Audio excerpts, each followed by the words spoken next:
I did get into a vault, and it just so happened that the timing couldn't have been better. They had had a Federal Reserve drop. They were loading the vault at the time that I robbed the bank. So I didn't even have to ask for someone to open it. There was no waiting on the timer switch before it could be opened. But then realistically, like I said, money is heavy. You can only carry so much out. There was a lot, it was heartbreaking. I should have brought 3 bags, but had the vault been locked, I would not have been able to get into it. There wouldn't have been enough time for the person who has the authority to unlock the vault. Sometimes it does take 2 people, and those people have separate keys to actually unlock that vault. Oh, I remember the bus ride. Okay, and here we are on the yard. I served my sentence between 1998 and 2008. That little time period, a lot of stuff happened in the world. Technology changed a lot, from me never having seen a cell phone before going in, and then coming out, and the world was incredibly different.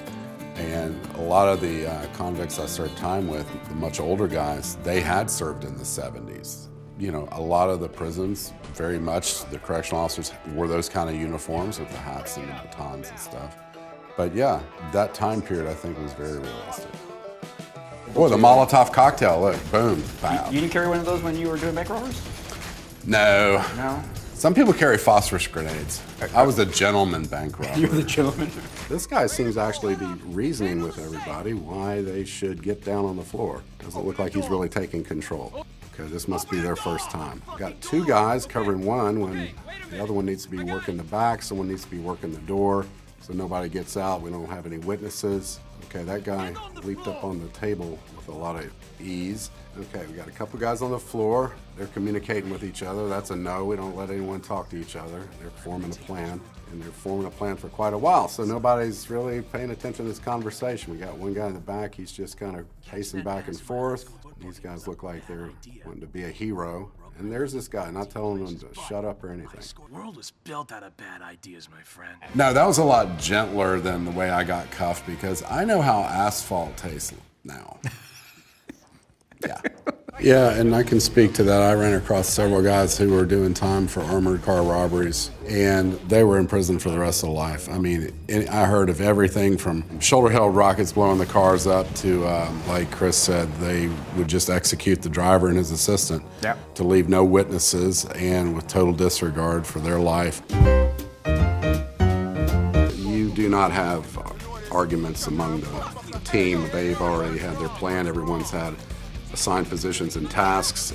There's no arguing over who should be laying down, who should be opening the vault, how much money they should come out with, how long they should be in. All that should have been determined. Not realistic in that point. I mean, what that opens them up to is civilians playing a hero, somebody getting the drop on someone, possibly an armed citizen, and the police are on their way. I mean, there's been a dispatch immediately. One got tripped. So they've only got so much time to get in and out, and we don't have time to argue. This is wicked, man. Ooh, a crossbow too. Silent and deadly. I would have been gone probably, 3.5 minutes ago. Well, I'd imagine they are waiting with bells on outside. This is about as hard to follow as a Tom Clancy novel. We're taking on hackers. Okay, we're involving way too many people in this plan. This is very complicated, very intricate. And they're talking about, let's take a chance on him. You know, there should never be a chance on anybody. And you're talking about 5 people involved, 6 people involved in this operation now. They've got too many people involved here. You know, for a heist like this, a store that size, they should be using 3 people, one to secure the exit, one to secure the people, the other giving orders to one of the sales staff. The person who's also controlling the customers can also hand off a lot of the jewelry themselves. Why did I employ? But not more than 4 people, 4 at the most, including that the guy who evidently had the inside knowledge on how to pull this stunt.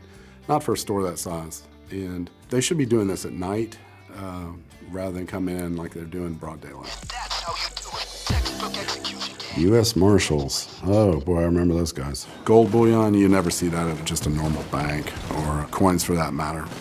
When I was active 20 years ago, technology has come an incredibly long way since then. There were die packs, and occasionally there were location chips in the denominations of cash. Really, the best way to do it is just bend the brick of cash, and if it's too stiff, it'll feel like an envelope that has a credit card in it. Nowadays, bills can be marked, they're magnetic, they've got location tracking ways on them that can be activated or deactivated. Die packs, they're time released to go off too. Even the bands that go around the cash, they're burn proof. They're even hard to cut, so they have to be flushed. Well, and a lot of things that I'd heard too regarding the armored car robberies, a lot of it was inside jobs too. They have information on the routes. There's checkpoints as when that armored car is going to be at a certain place. They can reel them right into an ambush, and then they do have teams that work on that.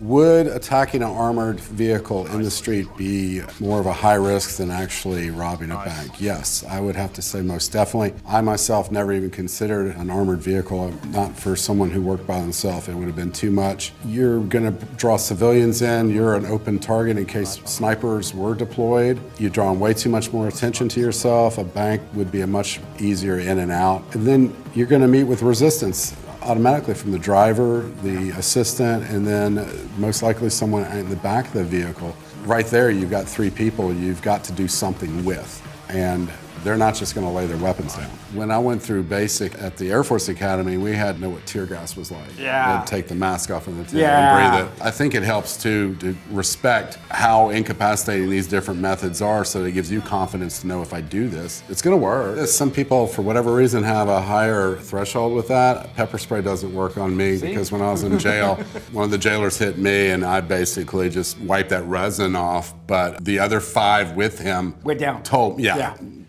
Yeah, I ended up going where they wanted me to go. Yeah, it's just total noise all the time. There's no privacy whatsoever. It doesn't matter if it's in the middle of the night. You're going to hear things banging and clanging. Your whole prison sentence, you're totally visible the entire time, no matter if you're using the bathroom, if you're showering, wherever you go, somebody is always watching.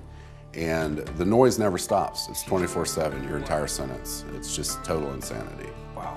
I can only speak back to 1998. Name brand banks and not just your little town banks had timer locks, and codes I think were only shared by the branch manager and regional manager, and they were changed every so often. But even for them, if they had to get in the vault themselves, they couldn't just put a key in and unlock the door. You know, I've often wondered if that was really such a good idea or not, because a lot of people panic. They think the people are lying when the person says, I can't just open the vault, it's going to take 5 minutes or 10 minutes. They think they're stalling, and I think that puts their life in danger, actually. A lot of people who rob, it might have been their first time, or they are not sophisticated, and they just think that people don't want to open the vault for them, when they're powerless over that situation, so they panic, and I think that's how some people get shot and killed.